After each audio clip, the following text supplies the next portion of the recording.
late at night. We're the only people up, us and all the other security people maintaining their vigils, signing out the people working late, making sure the corridors are free of intruders. A lonely life. But tonight, we're lucky because it's time for Plan 9 from outer space. We're Penn and Teller back with more of TNT's MonsterVision. It's best of the worst night, and it's time for Plan 9 from outer space, the much maligned film about alien grave robbers who come to Earth. People trash movies like Plan 9 for everything, for a lack of continuity, bad acting, cheap sets. But I will tell you, I will take a week's worth of Plan 9 over one viewing of anything ever made by Merchant Ivory. I have seen Plan 9 from outer space 7 times. Personally, I am not kidding. And who do you know who has seen A Passage to India more than once except the director? Reds, Gandhi, The Turning Point, Out of Africa, anything with Emma Thompson, anything with Alan Alda, A River Runs Through It, A Passage to India, any Merchant Ivory film, as I said before, Chariots of Fire, A Bridge Too Far, any Woody Allen movie after Annie Hall, Exodus, anything hailed for cinematography. If they mention cinematography, it's lousy. Anything that Joel Siegel didn't want to end, Dances with Wolves, yuck! You know the movies, films, they call them films, that we're talking about. These are the ones that you hear Joel Siegel praising, saying, I wish this movie would go on forever. Well, we saw these damn movies, and Joel got his wish. They went on forever and ever and ever and ever and ever. Why couldn't Joel have wished, like every other American man, for a 12-inch keyboard player? This movie may have sloppy sets. It may have trouble distinguishing between night and day, no doubt about it. But at least it's not self-righteous, self-absorbed, and most important, boring. Ed Wood's movies did not come out as good as he wanted them to. Reds and Gandhi and all this other junk came out better than they wanted them to. In terms of just good old hollering fun, these movies couldn't wash the boots of a movie like Plan 9 from outer space. It's a movie. So, to our fellow sentries, you get ready to enjoy a movie, not a film. Finish your round, shake some dew off your lily, and strap in for Plan 9 from outer space. We'll see you later on TNT, because, brother, this one ain't done by Merchant Ivory.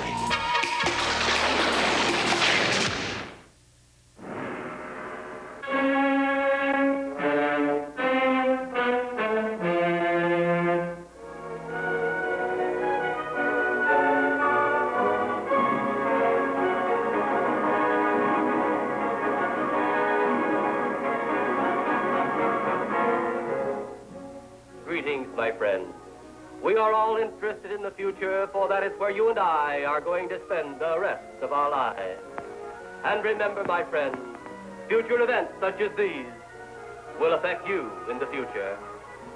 You are interested in the unknown, the mysterious, the unexplainable. That is why you are here. And now, for the first time, we are bringing to you the full story of what happened on that fateful day. We are giving you all the evidence based only on the secret testimony of the miserable souls who survived this terrifying ordeal. The incidents, the places. My friend, we cannot keep this a secret any longer. Let us punish the guilty. Let us reward the innocent. My friend, can your heart stand the shocking facts about grave robbers from outer space?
of us on this earth know that there is a time to live and that there is a time to die.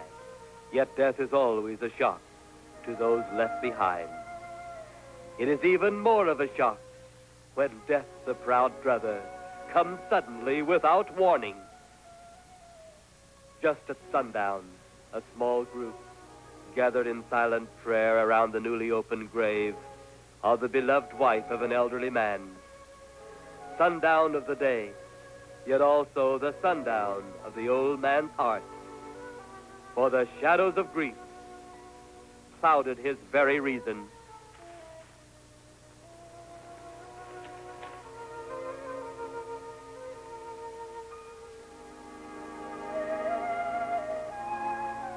The funeral over, the saddened group left the graveside.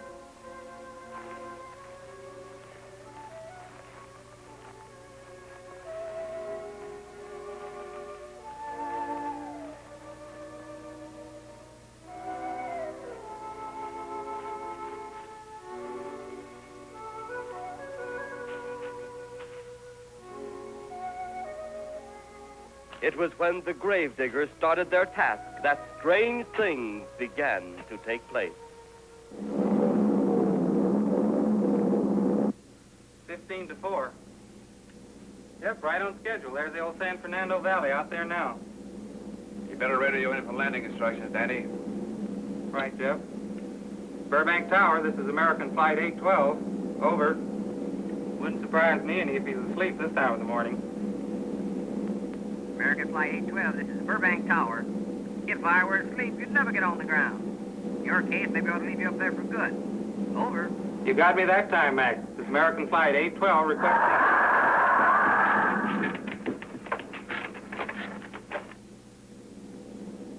Burbank Tower to American Flight 812. Over. Burbank Tower to American Flight 812. Over. Holy mackerel. Burbank Tower to American Flight 812. Are you in trouble? Trouble? Take a look for yourself. What in the world? That's nothing from this world. Burbank Tower to American Flight 812. Are you in trouble? Are you in trouble? Mayday, mayday. Stand by, Burbank Tower. You suppose a passenger saw it? I doubt it. Most of them are asleep. But it was quite a jolt, Jeff. I'll check. Good. We'll get it ready for landing. And keep it quiet until we get instructions. Right. Okay, Danny. American Flight 812, reporting to Burbank Tower. Over.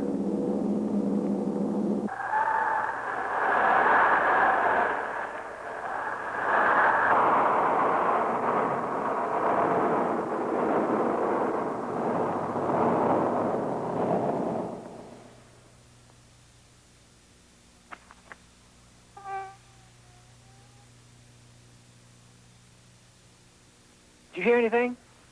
I thought it did. Don't like hearing noises, especially when ain't supposed to be any. Yeah, sort of spooky-like. Maybe we're getting old. Whatever it is, it's gone now. That's the best thing for us, too. Gone. Yeah, let's go.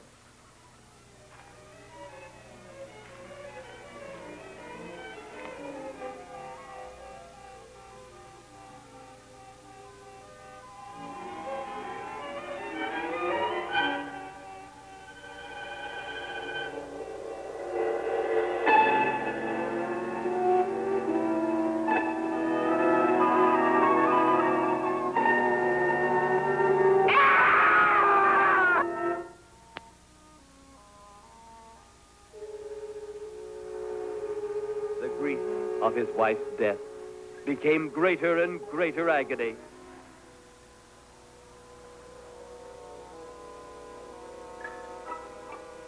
The home they had so long shared together became a tomb, a sweet memory of her joyous living.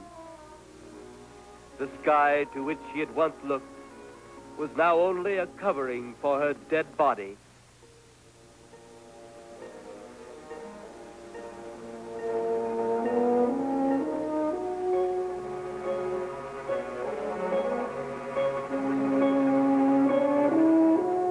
The ever-beautiful flowers she had planted with her own hand became nothing more than the lost roses of her cheeks.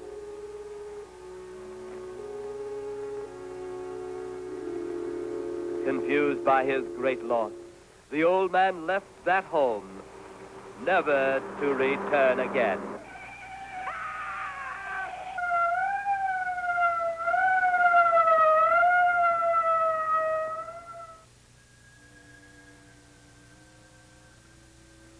At the funeral of the old man, unknown to his mourners, his dead wife was watching.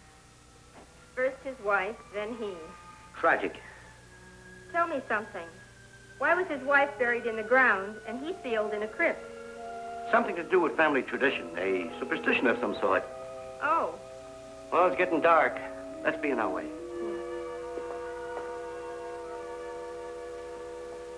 Then, as two of his mourners left his final resting place,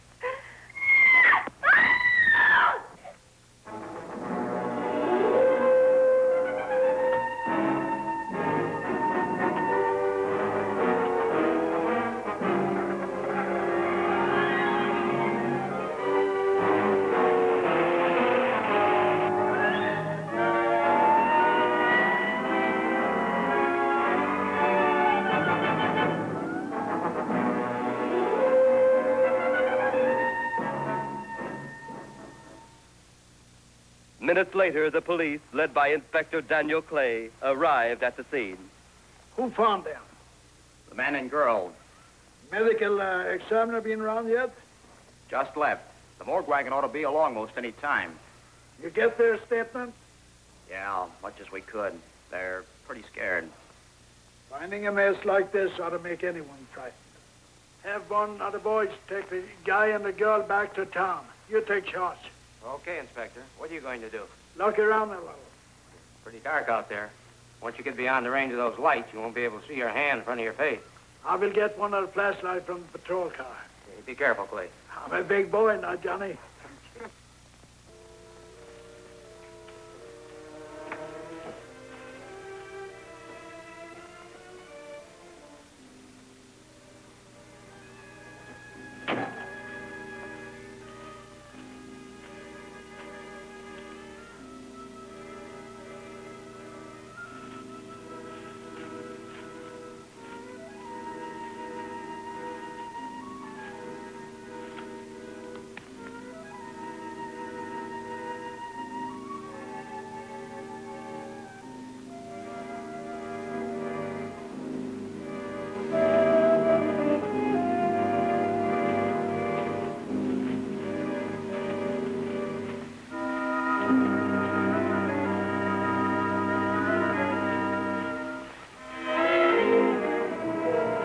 It looks like a bobcat tore into them. Yeah. Hey, Lieutenant. You get that funny odor? How could I miss it? Oh, that'll be the morgue wagon now. That's the fifth siren in the last hour. Something's happened down at the cemetery. A lot of police cars and lights. I stopped, but I didn't see anything. Oh, well, whatever it is, the morning paper will carry the whole story.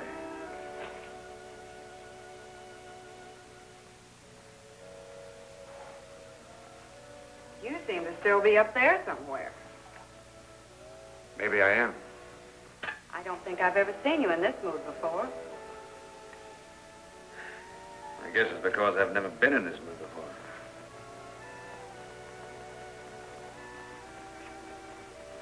Something about your flight? Yeah. What happened, Jeff?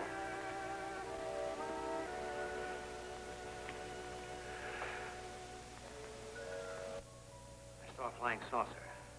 Saucer? You mean the kind from up there?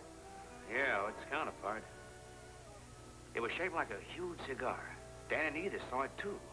When it passed over, the whole compartment lighted up with a blinding glare. Then there was a tremendous wind that practically knocked us off our course. Well, did you report it? Yeah. Radioed in immediately, and they said, we'll keep it quiet until you land. And as soon as we landed, big army brass grabbed us and made us swear to secrecy about the whole thing. Oh, it burns me up. These things have been seen for years. They're here. It's a fact. And the public ought to know about it. There must be something more you can do about it. Only there isn't. All but what's the use of making a fuss? There's Last night I saw a flying object that couldn't have possibly been from this planet. But I can't say a word. I'm muzzled by Army brass. I can't even admit I saw the thing.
Sounds like Kay's in trouble.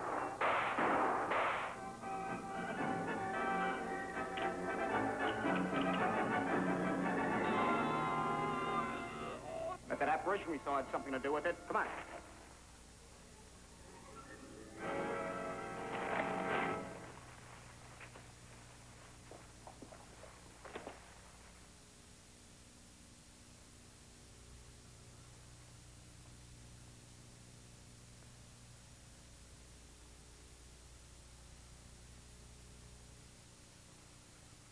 Is he dead?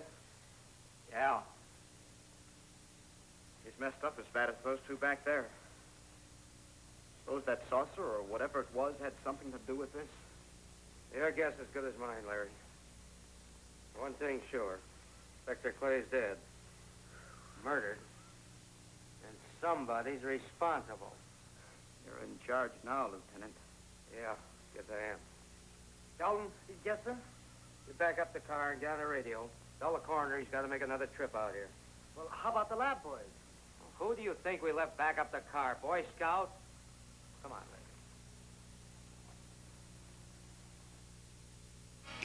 lady. MonsterVision will Penn and Teller. Maybe we've seen this movie too many times, but do the aliens' uniforms make them look a little like the Boy Say dancers? I don't know. We're Penn and Teller enjoying Plan 9 from outer space, with the only other folks who are awake at this hour, our security guard brethren. Here's a little factoid about Plan 9. Bela Lugosi died early in the shooting of the movie, which is why you only see him at the beginning. Later in the film, his character reappears, but it's played by another actor covered with a cape. In true Ed Wood fashion, though, the replacement actor, who was Wood's chiropractor, is about 8 inches taller than Bela Lugosi. We're Penn and Teller, and you're watching the absolute best of the worst. Plan 9 from outer space on TNT's MonsterVision. Back in a while. Should you sign in? Did you sign in? You should have.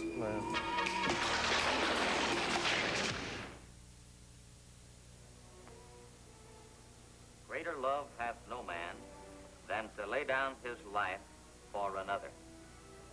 It is always difficult to have last words over the grave of a friend. And Inspector Daniel Clay was a friend, a dear friend to me and to all of us.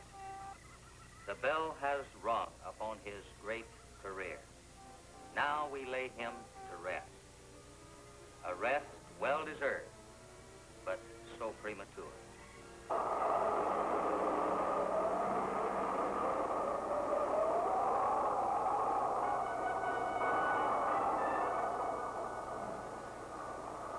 People turning south from the freeway were startled when they saw 3 flying saucers high over Hollywood Boulevard.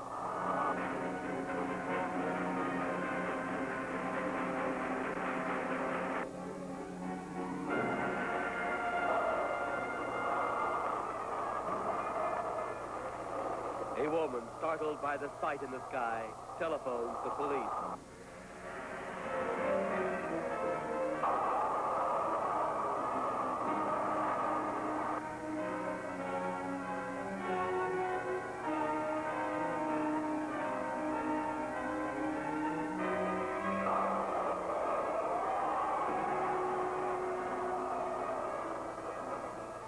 There comes a time in each man's life when he can't even believe his own eyes. Saucers seen over Hollywood. Flying saucers seen over Washington, D.C.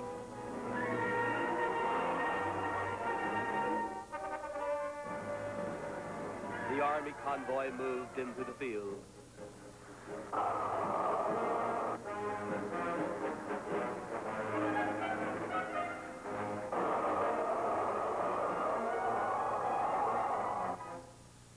Rockets were quickly set up. Colonel Tom Edwards, in charge of saucer field activities, was to make the greatest decision of his career. He made that decision. Colonel Edwards gave the signal to fire.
As swiftly as they had come, they were gone, even to the piercing eye of radar and the speeding jet fighter.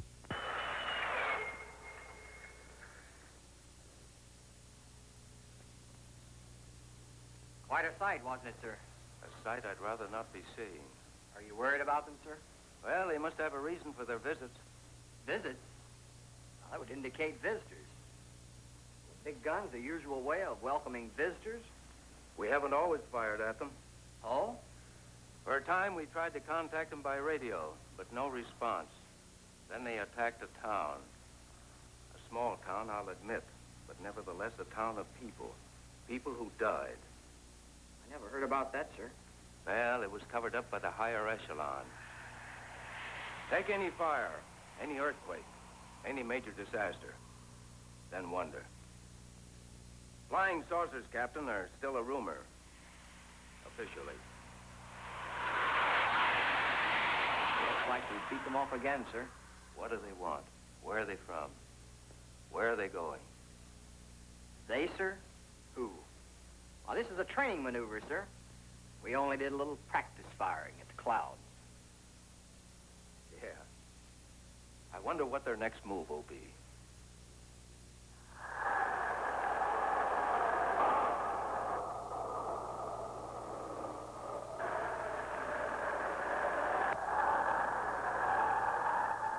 What will their next move be?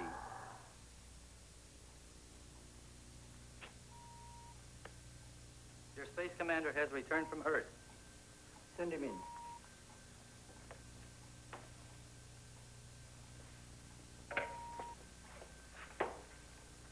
You have your report? We had to pull in here to Space Station 7 for regeneration.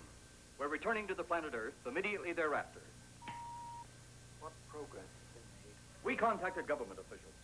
They refuse our existence. What plan will you follow now? Plan 9. It's been absolutely impossible to work through these Earth creatures. Their soul is too controlled. Plan 9. Ah, yes. Plan 9 deals with the resurrection of the dead. Long-distance electrode shot into the pineal and pituitary glands of recent dead. Have you attempted any of this plan yet? Yes, Excellency. How successful has it been? We have risen 2 so far. We shall be just as successful on more. The living, they have no suspicion of your movements? We had to dispose of 1 policeman. However, none of those risen have been seen. At least not by anyone who still remains alive. Too bad it must be handled this way. But it must. Those who we take from the grave will lead the way for our other operations. Yes, Excellency. Continue on. Report to me in 2 Earth days. I feared His Excellency wouldn't take our report this well. Well, had he been dealing with our own people, his reaction would have been completely different. He understands the difficulties of the Earth race. What do you think will be the next obstacle the Earth people will put in our way? Well, as long as they can think, we'll have our problems. But those whom we're using cannot think. They are the dead, brought to a simulated life by our electrode guns. You know, it's an interesting thing when you consider the Earth people who can think are so frightened by those who cannot, the dead. Well, our ship should be regenerated. We better get started.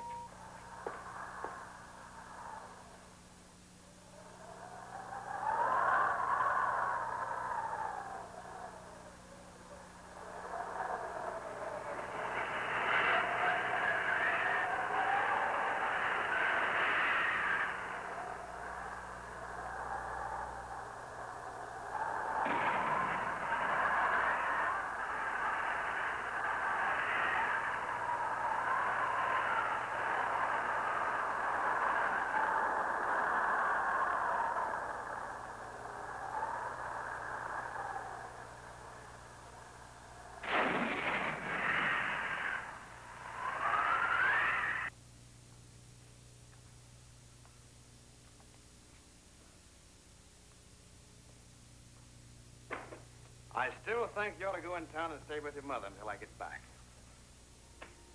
This is our home, and nothing's going to take me from it.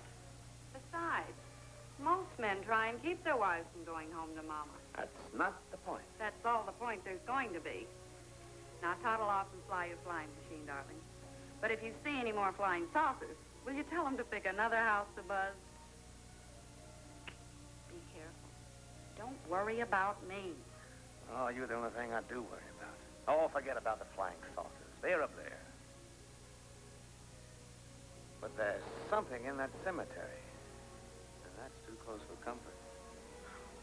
The saucers are up there, and the cemetery's out there. But I'll be locked up in there. Now, off to your wild blue yonder. You promise you'll lock the doors immediately? I promise. Besides, I'll be in bed before half an hour's gone, with your pillow beside me. My pillow? Well, I have to have something to keep me company while you're away. Sometimes in the night when it does get a little lonely, I reach over and touch it. Then it doesn't seem so lonely anymore. A crazy kid.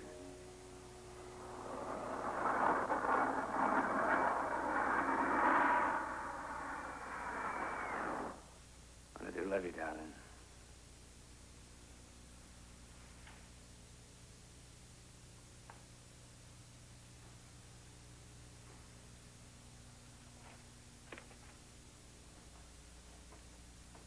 See you Thursday. Goodbye, honey.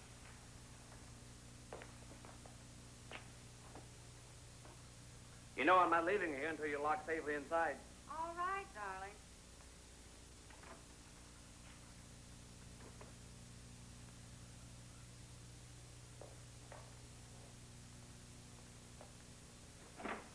If you're especially nice, I may even lock the side door. And be sure you keep the yard lights on.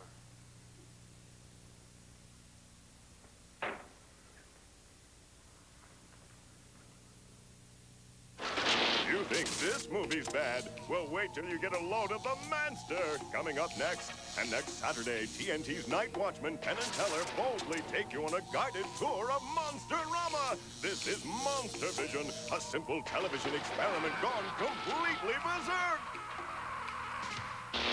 Lower grade mustard. Tea.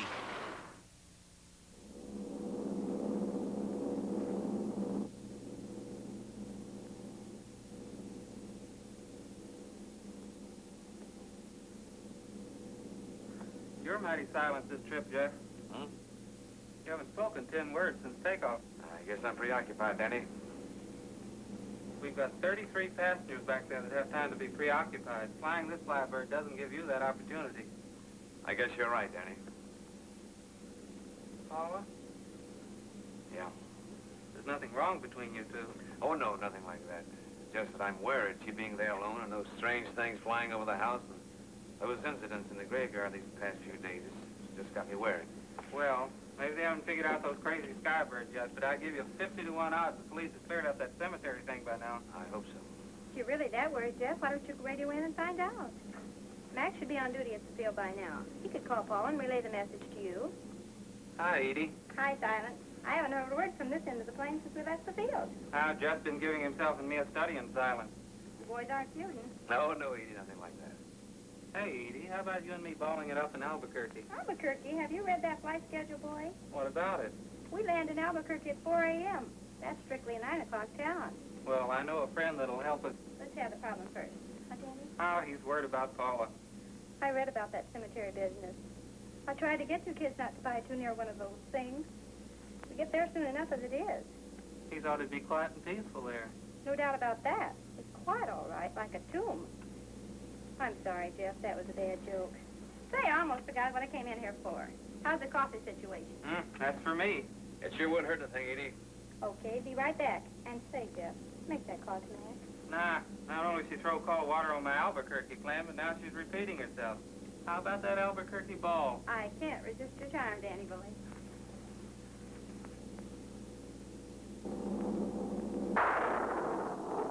Residents near the cemetery paid little attention to the blast of thunder and the flash of lightning. But from the blast arose the moving figure of the dead old man.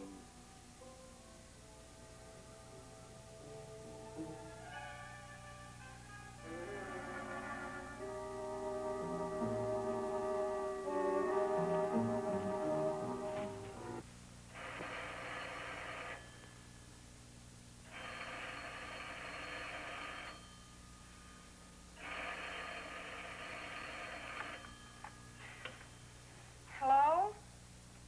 Who? Max? Well, hi, Max. Sure, I'm all right. I just fell asleep. Tell Jeff I'm all right. Okay, Max. Thanks for calling. Good night.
be at the hatch in a moment.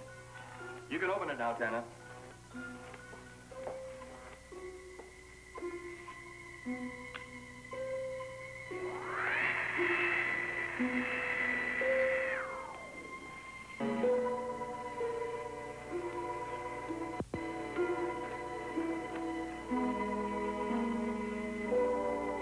Turn off the electrodes quickly. They can't tell us from anyone else.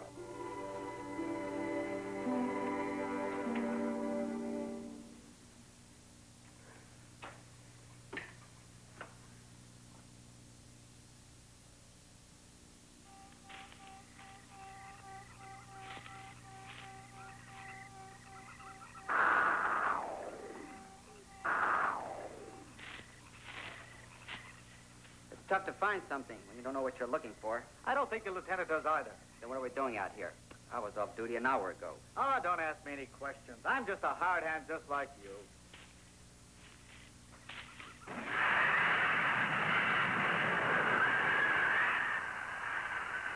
What do you suppose that noise was? Whatever it was, it's no more strange than the other things happening around this cemetery. Spirits, like old Farmer Calder talked about. Well, maybe. The only spirits he saw tonight were those I smelled on his breath. Well, don't forget, Miss Trent claims to have seen them, too. She didn't have anything on her breath. She was hysterical. Well, true, she was frightened and in a state of shock. But don't forget that torn nightgown and the scratched feet. Yeah, I hadn't thought of that. Guess that's why you're a detective lieutenant and I'm still a uniformed cop. Sometimes it's only the breaks, Larry. Meantime, let's get going. Lieutenant, did you hear that? How could we help it? It sure was strange. Know what it was? No more than you do. Went for orders. I get out of here right now. It was a saucer. A flying saucer? Makes you say that. Remember the noise we heard the other night? We were knocked to the ground. How could I forget? Exactly. But you're not remembering that sound. There you're wrong, Lieutenant. I'm with the fact the sound is similar, but what about the blinding light? Oh, haven't you heard? And many times the saucer hasn't had a glow. Or a light of any kind, for that matter. That proves it. What next, Lieutenant? Oh, Lieutenant, maybe this doesn't mean much, but Jamie Mee found a grave that looks like it's been busted into. What? Where? Why, what? Come on, man, out with it. We haven't got all day to wait. Oh, just over there beyond the crypt. All right, show us the way. Look, here it is, Lieutenant.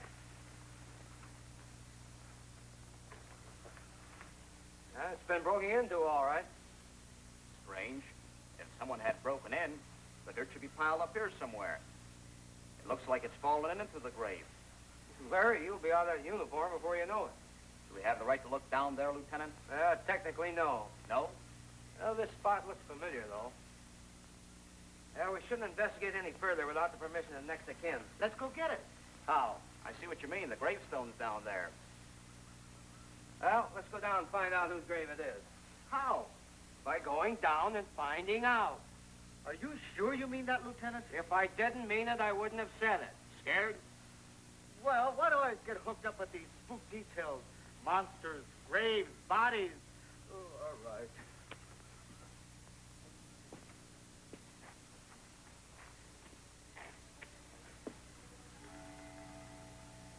Casket's here, but nobody's in it. Can you read the name on the casket? It's too dark. Give me a flashlight. How about a match? We sure can try it. Let me have them. Okay.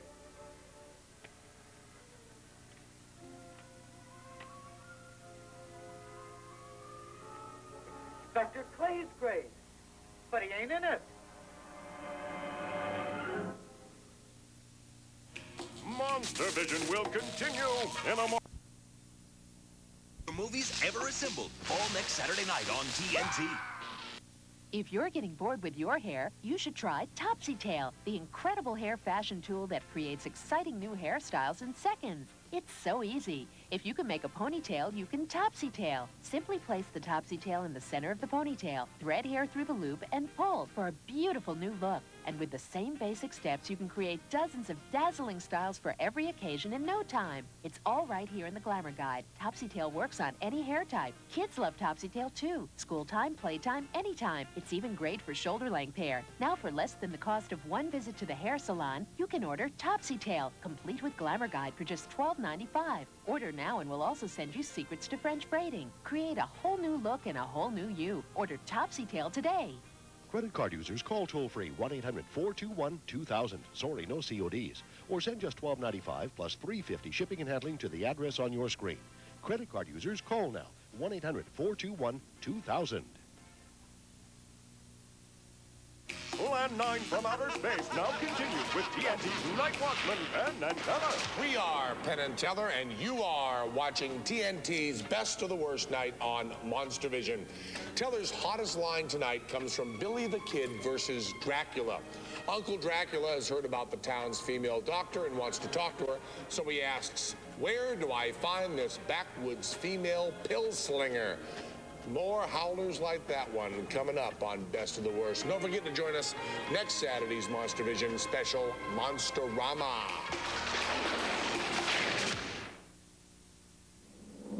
But meanwhile, at the Pentagon in Washington, D.C.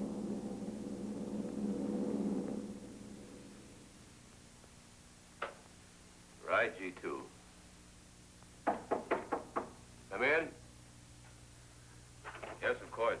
I'll keep in touch. Come in, Colonel Edwards. Close the door. At ease, Colonel. Thank you, sir. Sit down.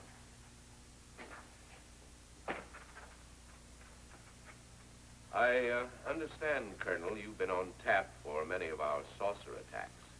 I'm in charge of field operations, sir. You believe there are such things as flying saucers, Colonel? Yes, sir. You've seen them? Yes, sir. You realize there's a government directive stating that there is no such thing as a flying saucer? Yes, sir. You stand by your statement that you've seen flying saucers? Well, yes, sir. This could mean a court-martial admitting this against direct orders. General Roberts, may I speak freely? You may. How could I hope to hold down my command if I didn't believe in what I saw and shot at? Like you, Colonel. Thank you, sir. There are flying saucers. There's no doubt they are in our skies. They've been there for some time. What are we going to do about them? Who knows? Then, they really are there. I thought you were convinced of that. I am. We've had contact with them. Contact? How? Radio. They speak our language? Well, not quite. We received messages from their spaceships. For a while, it came in as just a lot of jumbled noise. And now, sir? Well, since they first tried contact with us by radio, we've developed a language computer. A machine that breaks down any language to our own. General, what's this all got to do with me? Well, you've been in charge of saucer field activity for a long while. I think it's about time you heard these recordings. Do you mind? Mind? I'm anxious.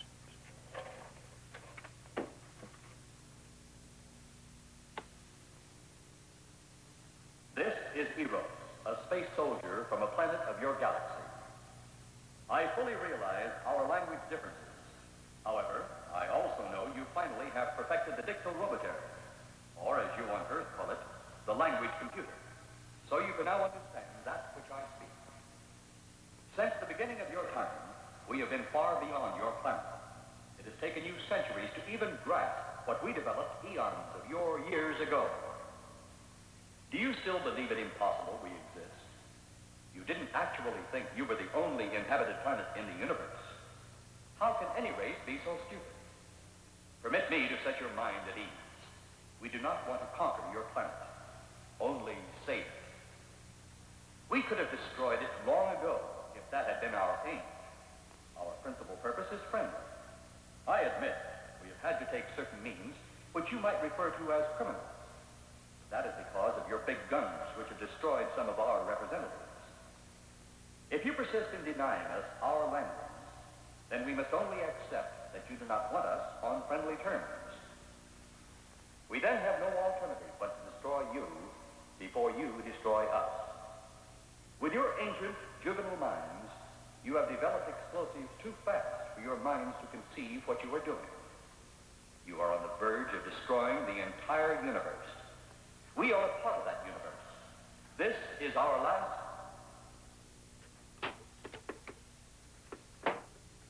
That's the end of that one. Atmospheric conditions in outer space often interfere with transmitting. How many of these recordings do you have, General? An even dozen up to now. This was the last one. We received it over a month ago. You think they mean business? We can't afford to take any chances. Come over here. You ever been to Hollywood? Oh, a couple of times, a few years ago. You're going to be there in the morning. Just a few minutes from Hollywood, in the town of San Fernando, reports have come in of saucers flying so low the exhaust knocked people to the ground. There have even been stated claims of saucer landings. Major Carlson will replace you while you're out there. You're the best man for the job of attempting to contact them. Find them, Colonel. See what in hell it is they want. All right, sir.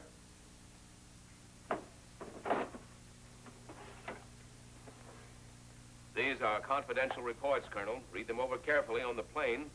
Turn them over to intelligence when you get to Los Angeles. They'll have further orders for disposition. Yes, sir. Colonel Edwards? Yes, sir. Good luck. Thank you, sir.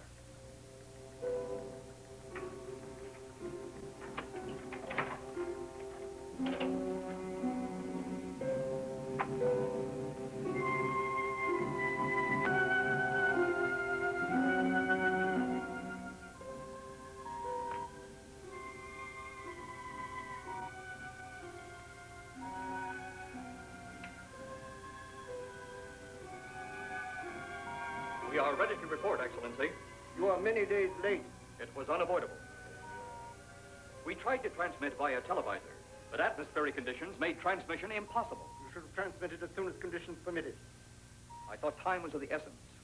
Suspicion has fallen upon our movements. Our ships have been viewed near the point of operations. And what has this added time gained, Hero? We have successfully risen 3 of the dead ones. Permit me to see one. Bring in the big one. Use your small electrode gun. I have taken 2 ships from your command. But that will leave only my ship. It is necessary that you continue your mission alone. I have need of your other ships elsewhere. Even though you have risen 3 of the Earth's dead, the plan is far from successful. And you, Eros, must prove it an operational success before more time, energy, ships, and your countrymen may be spent on it. We will not fail. Everything is on our side. Not everything. You do not have the live Earth people. You reported that your ship was viewed at the scene of your present operation. That is correct. They have been viewed many times, but not at the scene of operation. Something must be done about that.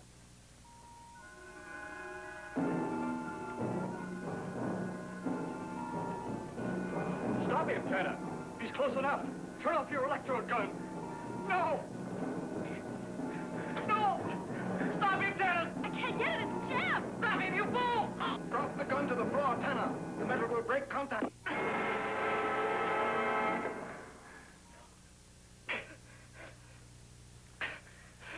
That was too close. Yes.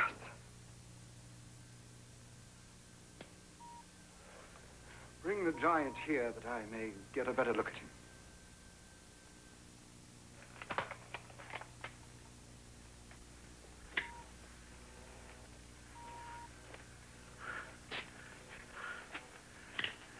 Yes, he's a fine specimen. Are they all as powerful on planet Earth? This one is an exception, Excellency. What are the other 2 like? One is a woman, the other an old man.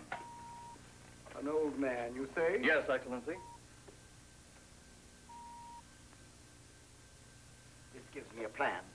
Put the big one away. Pick up your electrode gun. Make sure it's in working order before pointing it at him. The major jam seems to have been cleared by the fall. Take him back to the ship.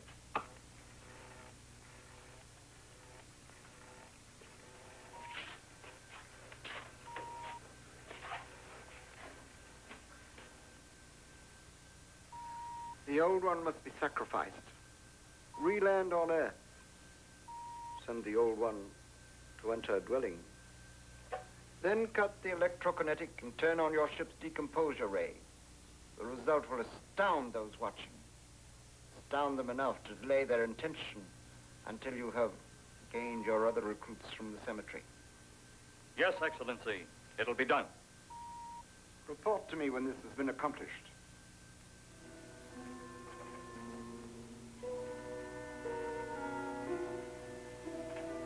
Hero, the Earth people are getting closer to that which we fear.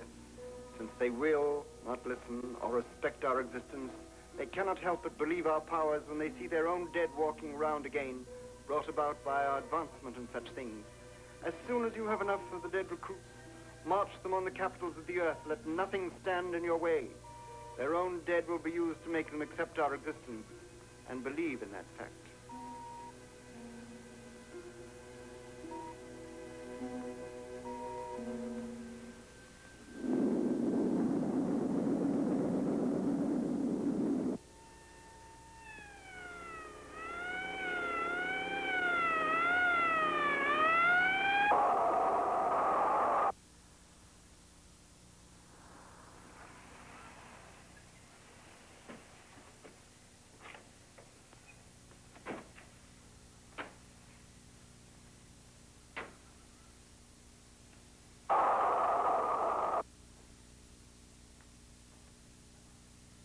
Miss Strand. This is Colonel Edwards from Washington, D.C. Good evening, Colonel. Hello, Colonel. Colonel would like to ask you a few questions. Questions? What about, Colonel? May I, sit down? Oh, I'm sorry. Please do. I want to ask you about your strange experience the other night when you saw the flying saucer. After that, the police brought me home. I hope I never see such a sight again. Well, after your description, I don't think I'd want to see it either. One thing more. After you were forced to the ground by that blast of wind, was it a hot or cold blast? It's kind of hard to explain. It wasn't hot, wasn't cold. It was just a terrific force. We couldn't get off the ground. The light blinded me so badly, I couldn't see a thing. We could only feel the pressure of the wind until it was gone. When the glare left us, we could see a glowing ball disappearing off in the distance. Which way? Toward the cemetery.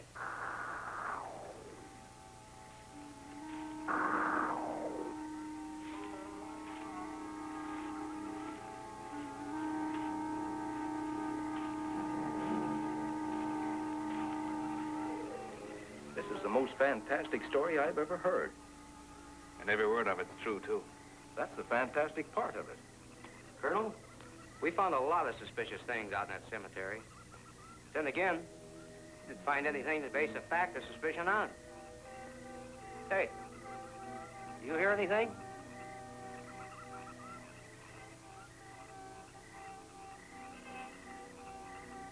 You see anything out there, Kelton? Too dark, Lieutenant. But something started stinking awful bad.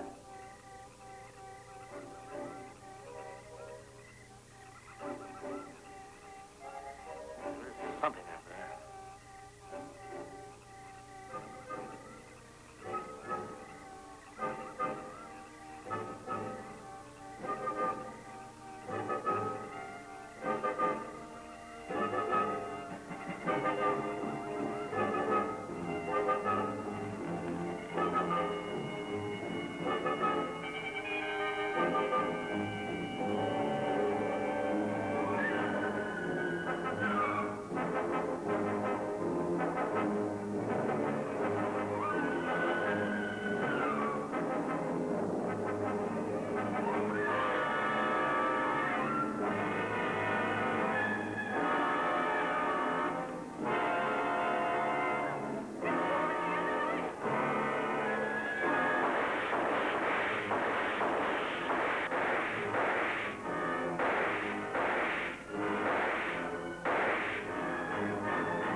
What do you make of that?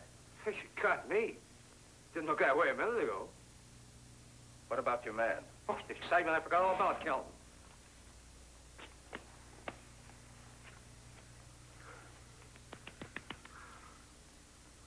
He'll be all right in a few minutes. Did you see that thing? Did you get it? We got it. What was it? It didn't fall. I fired every bullet I had. So did I. I don't know what it was or what happened. But unless that bag of bones over there can reassemble itself, it's out of the running now. MonsterVision. Penn and Teller. Modern women. Yeah, they've been that way all the way through the ages, especially in a spot like this. What? Let me try this one.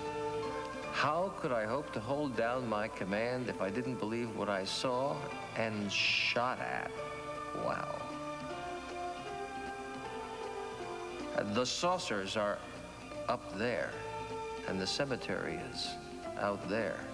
But I'll be locked up in there. We're Penn and Teller, and you're watching Plan 9 from outer space on TNT's Best of the Worst night. Let me look at this one. About the visits. That would indicate visitors.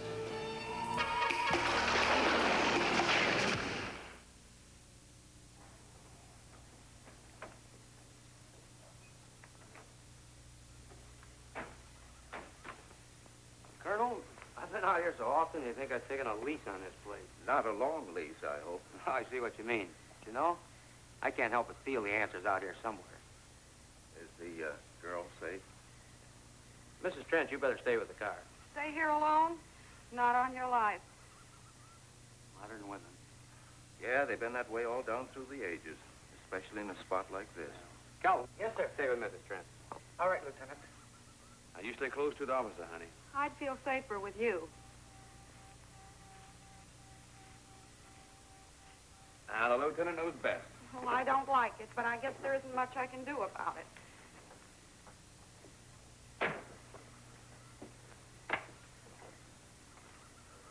You have a gun? No. You know how to use one? After 4 years in the Marine Corps? Here. You think we'll need these? You never tell. Let's get going.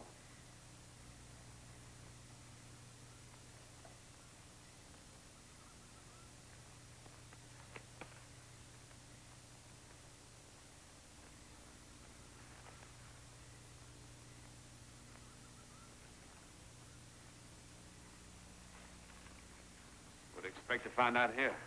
Well, there's only one answer to that, Mr. Trent. We'll know when we find it. Inspector Clay's grave's right over here. Is that the one you told me was broken into? Yes.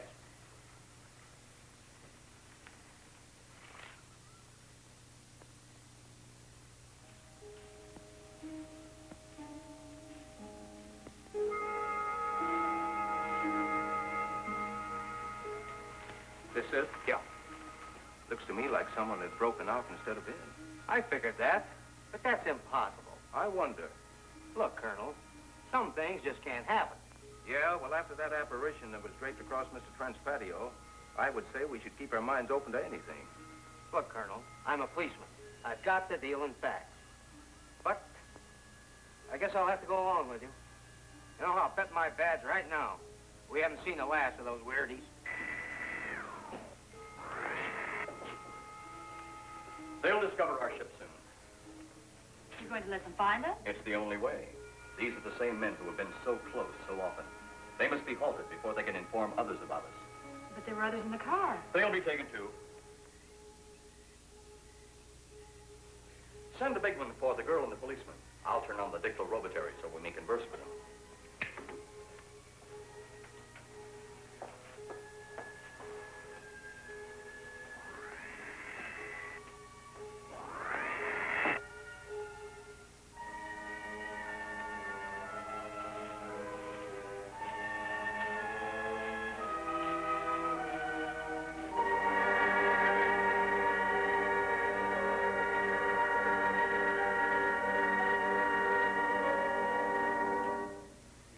be barking up the wrong tree.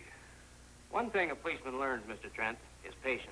Where's that burn spot you mentioned? Right over there. Look.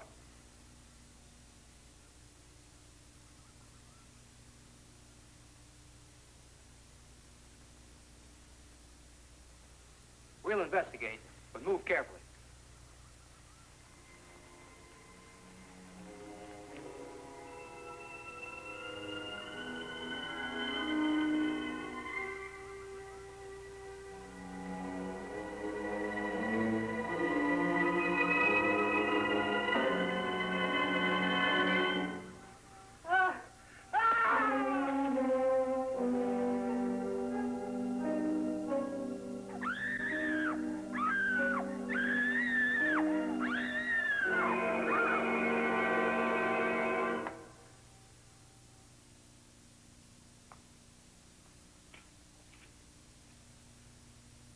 A moment or two more, and you will be the first live Earth people ever to enter a celestial ship. Wow. Boy, how can anything that big hide for so long a time? Never heard metal sound like that before. What do you see? Only my reflection. Must be some kind of one-way glass. I wonder how you get into this thing. I'm not sure I want to find out.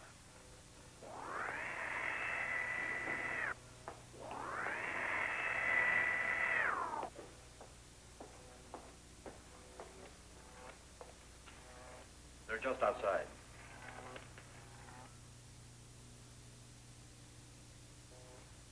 You can open the outer hatch now.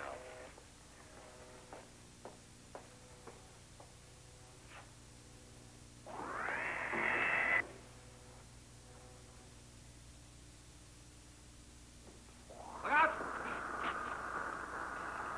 You going in that thing? That's what we're here for. I don't know. The way these things speed around, we might just get in there and off it goes. That's the chance we take. Well, I took a chance on those earlier airplanes. Might just as well see what the inside of one of these looks like. Got your guns ready? I'll tell you one thing. If a little green man pops out of me, I'm shooting first and asking questions later.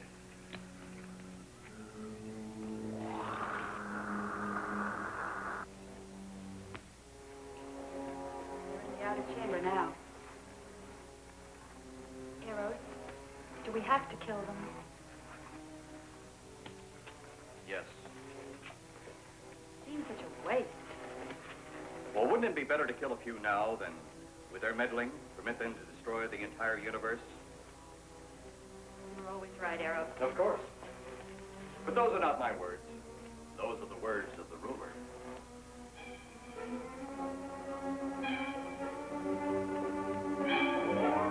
Now, you two stay right where you're at.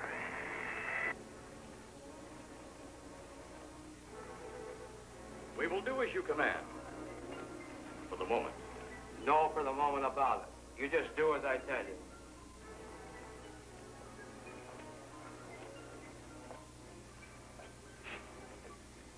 You do not need guns. Maybe we think we do. They would be of no use to you now. They've been mighty useful before on flesh and blood. And you two look like you've got a lot of both. True, they would be effective upon us. If you were to have the opportunity to use them... Mister, if you don't get away from that control board, I'll show you just how effective they can be. Shall we talk now or wait? Your friends will be here shortly. What friends? Those you left at the vehicle. If you've done anything to Paula... Take it easy, Mr. Trent. Oh, I assure you no harm has come to her. Would you like to see? Next time you try that, I won't aim at the board. You're a headstrong young man. I was only going to turn on the televisor so you could see her movements.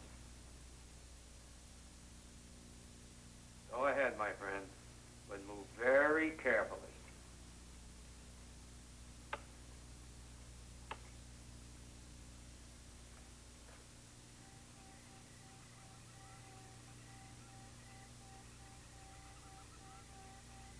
She's only fainted. You fiend. I? A fiend? I am a soldier of our planet. I? A fiend? We did not come here as enemies. We came only with friendly intentions, to talk, to ask your aid. Our aid? Yes, your aid for the whole universe. But your governments of Earth refused even to accept our existence. Even though you've seen us, heard our messages, you still refuse to accept us. Why is it so important that you want to contact the governments of our Earth? Because of death. Because all you of Earth are idiots. Now, you just hold on, Buster. No, you hold on. First was your firecracker, a harmless explosive. Then your hand grenade. They began to kill your own people a few at a time. Then the bomb. Then a larger bomb. Many people are killed at one time. Then your scientists stumbled upon the atom bomb. Split the atom. Then the hydrogen bomb, where you actually explode the air itself. Now you can bring the total destruction of the entire universe served by our sun. The only explosion left is the solar night. Why, there's no such thing. Perhaps to you, but we've known it for centuries. Your scientists will stumble upon it as they have all the others. But the juvenile minds which you possess will not comprehend its strength until it's too late. You're way above our heads. The solar night is a way to explode the actual particles of sunlight. But that's impossible. Even now, your scientists are working on a way to harness the sun's rays. The rays of sunlight are minute particles. Is it so far from your imagination they cannot do as I have suggested? Why, a particle of sunlight can't even be seen or measured. Can you see or measure an atom? Yet you can explode one. A ray of sunlight is made up of many atoms. So what if we do develop this solar-night bomb? We'd be even a stronger nation than now. Stronger. You see? You see? Your stupid minds. Stupid. Stupid. That's all I'm taking from you. Get back here, you jerk! Let him finish.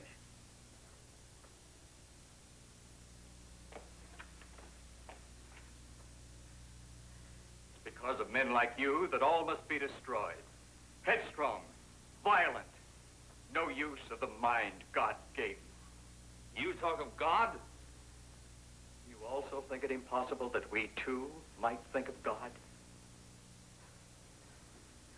You, who wear the uniform of your country. You see, I wear the uniform of my country. Yes, we've had to use drastic means to get to you, but you left us no alternative. When you have the solar night, you have nothing. Nor does the universe. You speak of solar night, but just what is it? Take a can of your gasoline. Say, this can of gasoline is the sun. Now, you spread a thin line of it to a ball, representing the earth. Now, the gasoline represents the sunlight, the sun particles. Here we saturate the ball with the gasoline, the sunlight. Then we put a flame to the ball. The flame will speedily travel around the earth, back along the line of gasoline to the can, or the sun itself. It will explode this source and spread to every place that gasoline, our sunlight, touches. Explode the sunlight here, gentlemen. You explode the universe. Explode the sunlight here, and a chain reaction will occur direct to the sun itself and to all the planets that sunlight touches, to every planet in the universe. This is why you must be stopped. This is why any means must be used to stop you. In a friendly manner, or as it seems, you want it. He's mad. Mad? Is it mad that you destroy other people to save yourselves? You have done this. Is it mad that one country must destroy another to save themselves? You have also done this. How then is it mad that one planet must destroy another who threatens the very existence? That's enough! In my land, women are for advancing the race, not for fighting man's battle. Life is not so expansive on my planet. We don't cling to it like you do. Our entire aim is for the development of our planet.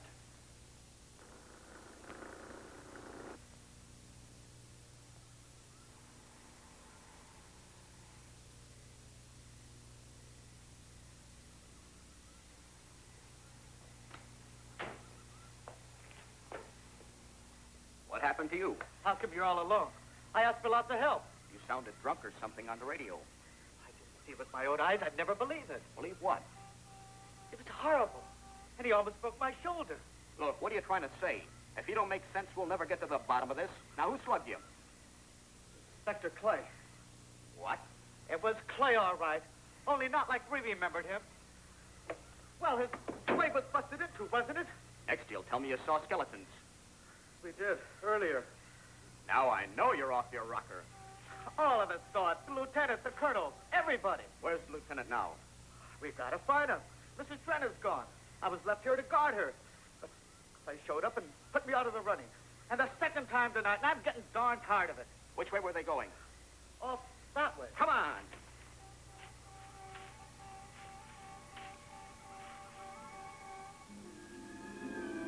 Then one day it could all be gone. One big puff of smoke and ball of fire. All that out there. The stars, the planets, all just an empty void. You two had better come along with us. Come with you? Where? The police station. So it seems you think you have the upper hand. Look out that window.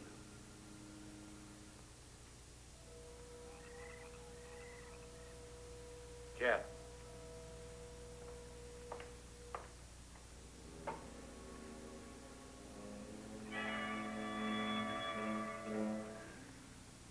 She is unarmed.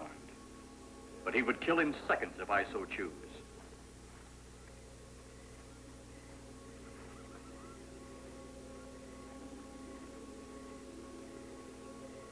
Holy cow!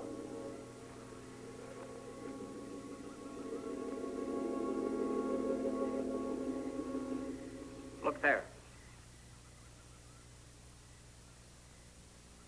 It's Clay, all right. There's no mistaking that. And he's got Mrs. Trent. Get your gun ready. From all I've seen tonight, guns won't do any good. Clay is dead, and we buried him. How are we going to kill somebody that's already dead? Dead! And yet there he stands. That other one earlier, I emptied a full clip into. I'm seeing it. That's the only reason I'm listening to you. Look, I've got an idea. Hurt him or not, we've got to try something. I'm going to sneak up behind him and whop him over the head. That ought to make a move. Follow me. Even when Clay was alive, he couldn't run fast enough to catch me. So when he does, you grab Mrs. Trent and run like lightning in the opposite direction. Oh, you think it'll work?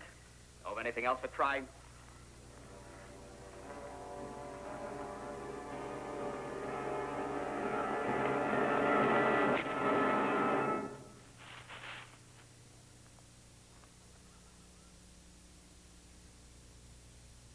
Oh, I'll be all right.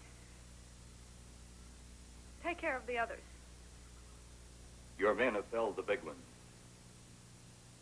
This could only happen because the electrode ray is off. He'll walk again when I turn it on. Hold it. Right there. Suppose the lieutenant and the others are in that thing. Well, supposing there are margins or something in there.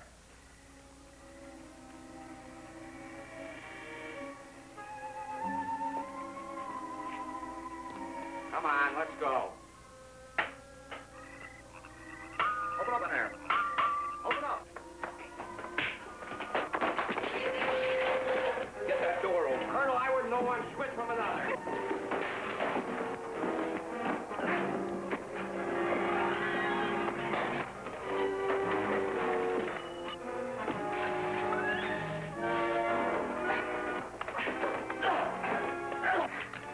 Hold on to him, Eris. I'll have the ship in the air in a minute.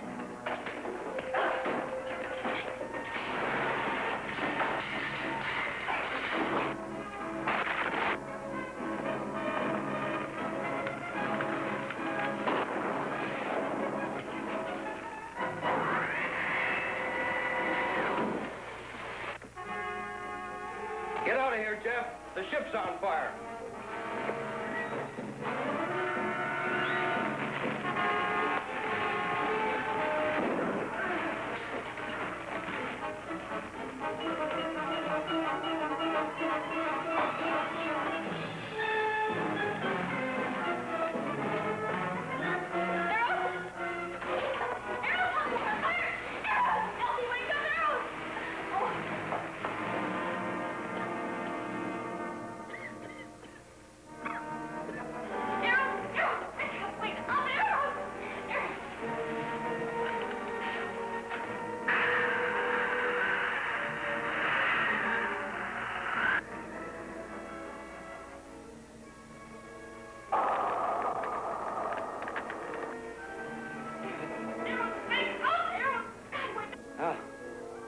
that's the last we'll see of them.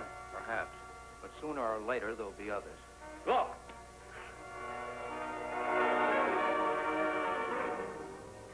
Have they caught that woman? That thing yet? Hey, that's right. There's another ghoul running loose.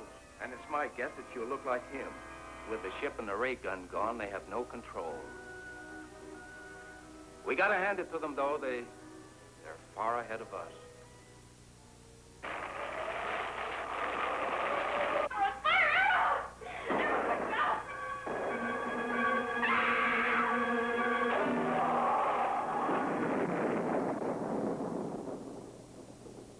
My friend, you have seen this incident based on sworn testimony.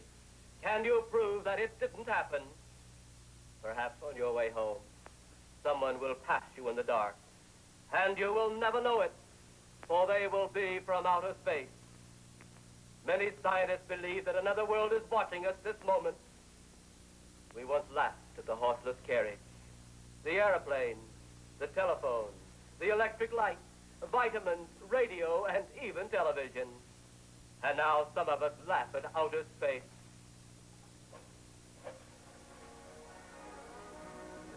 God help us in the future.